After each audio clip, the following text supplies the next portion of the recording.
Hello everyone, I gather everyone here today to discuss some information I found that I think is going to be very important that we can use when it's time for us to select new board members that is scheduled within the next coming weeks.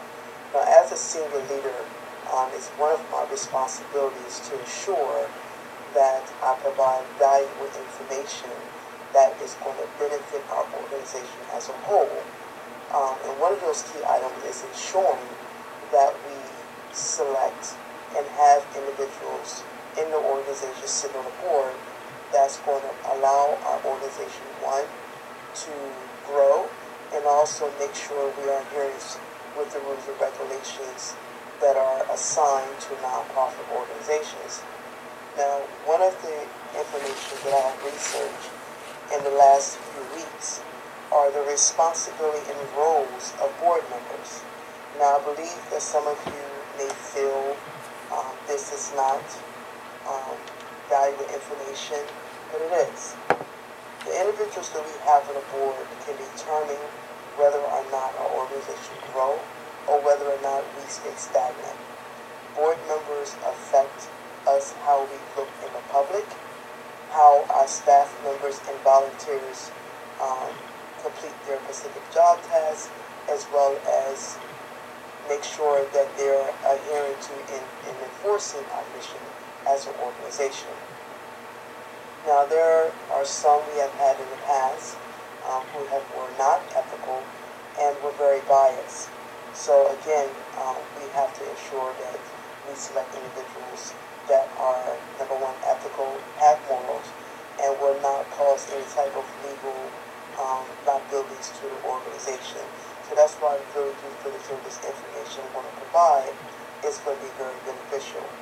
Now, starting off as number one, I didn't realize that according to the National Nonprofit Organization, that they actually define the responsibilities of a board members. So I want to share with you what their definition is, and this is used and followed by all states and all individuals that operate a nonprofit or LLC or incorporated nonprofit organization. Now, according to the National Nonprofit Organization, the board roles and responsibilities of board members are to ensure that administrators who steer the organization towards a sustainable future by adopting sound, ethical, and legal governance and financial management policies, as well as by making sure the nonprofit has adequate resources to advance its mission. Now, when you sit back and think about that, that's very important. Our nonprofit organization flows smoothly when staff members are, number one, like I said, enforcing the mission, as well as our volunteers. We have to make sure that the work that we do benefits the public, and we're not viewed as, how they say, a mock-up nonprofit organization where you have some board members who are only here for financial gain and not concerned about the ramifications, how it affects the public, how we are viewed. So that we have to make sure, like I said, we don't have someone sitting on the board who has outside dealings, if you must say. So, like I said, I just want to go over a little bit more definition of board members. One of the important things is making sure that board members are obedient. They can't just show up and appear to board meetings where if we have them every 3 months, every 2 months, or every month, whatever the schedule may be. They have to be active. They have to be involved. How he or she may be inconsistent with the organization goals, that can affect the public trust. The boards have to manage donated funds. But we are trying to operate, we have to make sure that we gain the public trust.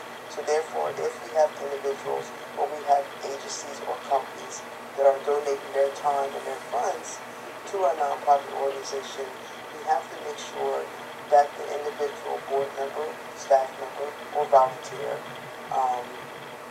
is ethical and moral. Also, we have to make sure that the organization follows the law. That's very important. All members, board members, staff members, volunteers, have to follow the laws. Board members also have to approve any key contracts, meaning if we partner with local agencies, community agencies, schools, any type of agency, we have to make sure that they approve all contracts. They have to attend all board meetings. These are indicating a dedication to the organization. They must be very active. They have to be involved when we hire and supervise the executive director.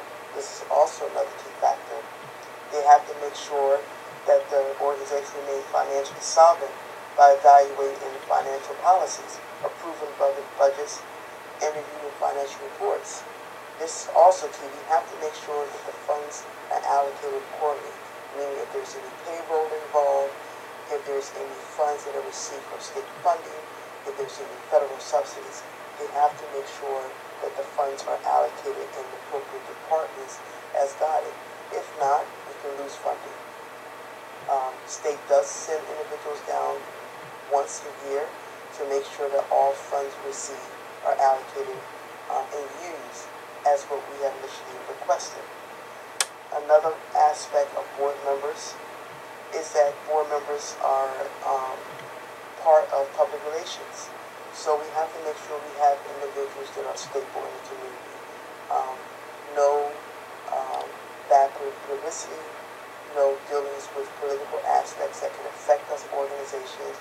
Because another thing with board members, some of them may be political figures, some may be sitting on the boards, an education board, or other boards. We have to make sure that their outside dealings does not affect our organization. Yes, we are small and we are trying to grow. That's why it's very important that we have individuals here that is going to steer our organization in the right direction. We also have to ensure that this individual is adhering to legal aspects. We cannot afford someone that's going to cause a liability to our organization.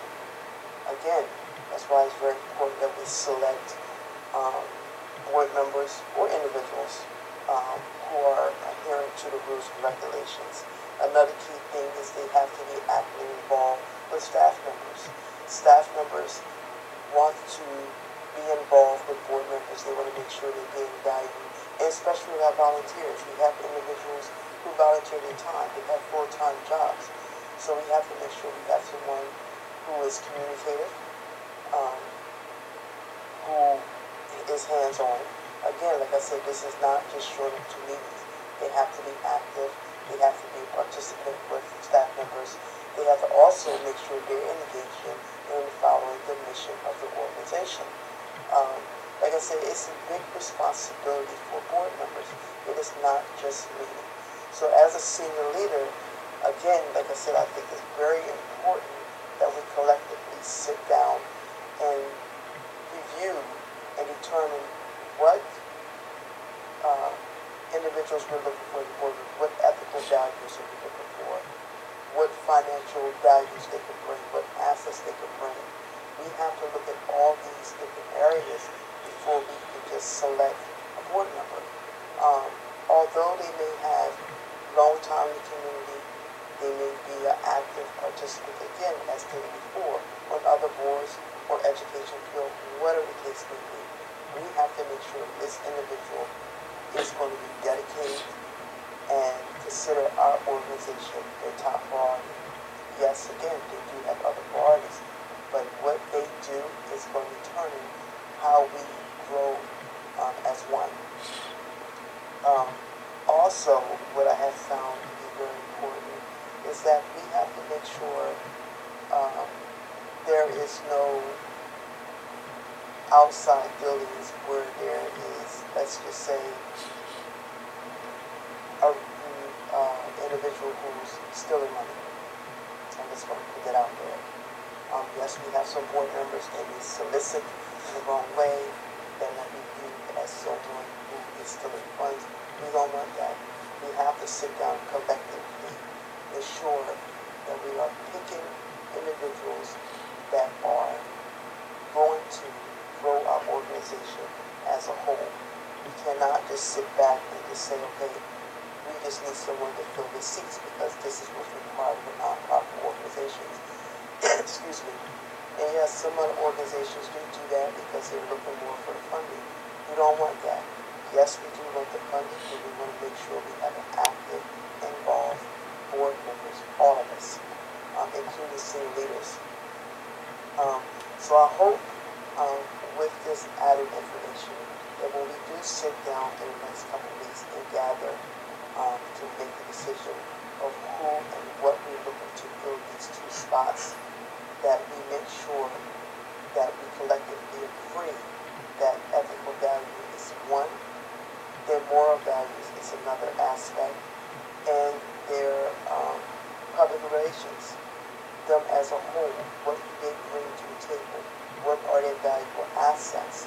This is very important. So again, like I said, I don't want to keep too much of your time, but I just want to make sure you guys have this information and understand how the selection of a board member can affect us. It can affect us financially. We can have liability issues. We can have legal issues. But I'm hoping that the individual we select is going to be a very valuable asset for us as a whole, and we can grow as a whole. So again, thank you for your time, and look forward to meeting you in a couple of weeks.